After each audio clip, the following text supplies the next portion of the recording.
কোনো রকমের ডিম ছাড়াই এই স্যুপ নুডলসটি রান্না করতে পারবেন। এক প্যাকেট নুডলস দিয়ে আর কোনো ডিম ছাড়াই স্যুপটা রান্না করবেন কিভাবে চলুন দেখে নিন। আমি পেঁয়াজ, মরিচ আর রসুনটা একদম সুন্দর লম্বা লম্বা করে কুচি কুচি করে কেটে নিয়েছি।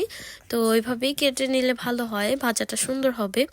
অনেকে আছে যে ছোট ছোট করে কুচি করে নেয়, কিন্তু ছোট ছোট করে কুচি করে নিলে এটা কামড় লাগলে কেমন আপনার একটু অস্বস্তি ফিল হবে। যারা রসুন পছন্দ করেন না তাদের জন্য এটা খারাপ একটা কিন্তু এটাতে রসুনটা দিলে একটা ভালো একটা স্মেল আসে আর ভালো ফ্লেভার হয়, মানে অনেকটাই মজা লাগে নুডলসটা স্যুপটা রান্না করলে।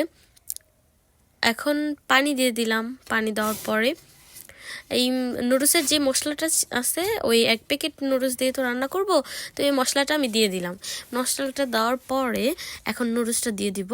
যে প্যাকেটের নুডলসটা আছে ওই প্যাকেটের নুডলসটা দিয়ে দিব। আপনি যে কোনো নুডলস দিয়ে দিতে পারেন, আমি নোট নুডলসটা দিয়েছি।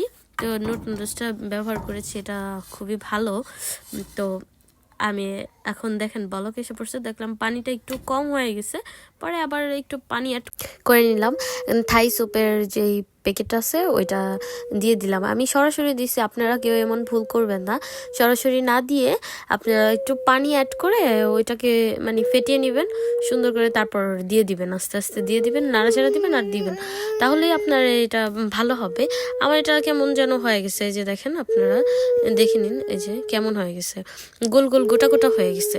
তো আপনারা যদি পানি অ্যাড করে নিতে পারেন তাহলে আপনার জন্য অনেক ভালো হবে। তো এখানে যেরকম বলক আসতে থাকবে ঘন হওয়ার আগ পর্যন্ত এভাবে নাড়া দিতেই হবে, কারণ নাড়াচাড়া না করলে আপনার এটা নিচে লেগে যেতে পারে, কারণ এটার মধ্যে কর্নফ্লাওয়ার থাকে। তো এই কারণে স্যুপের প্যাকেটের মধ্যে কর্নফ্লাওয়ার থাকে, যার কারণে এটা নিচে লেগে যায়। তার আর অনবরত নাড়াচাড়া করতেই হবে।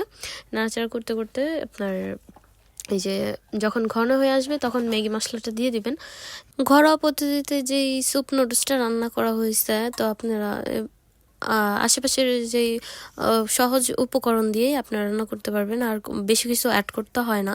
এটা ছোট বড় সবাই খেতে পারে, আপনার মুরব্বীদের সাথেও খেতে পারবেন, আপনার বাচ্চাকেও দিতে পারবেন, সবার সাথেই খেতে পারবেন। আর এটা একবার হলেও বাসায় ট্রাই করে দেখবেন যে কেমন হয়েছে। ভিডিওটা ভালো লাগলে অবশ্যই লাইক, কমেন্ট, শেয়ার করে এবং সাবস্ক্রাইব করে আমার পাশেই থাকবেন।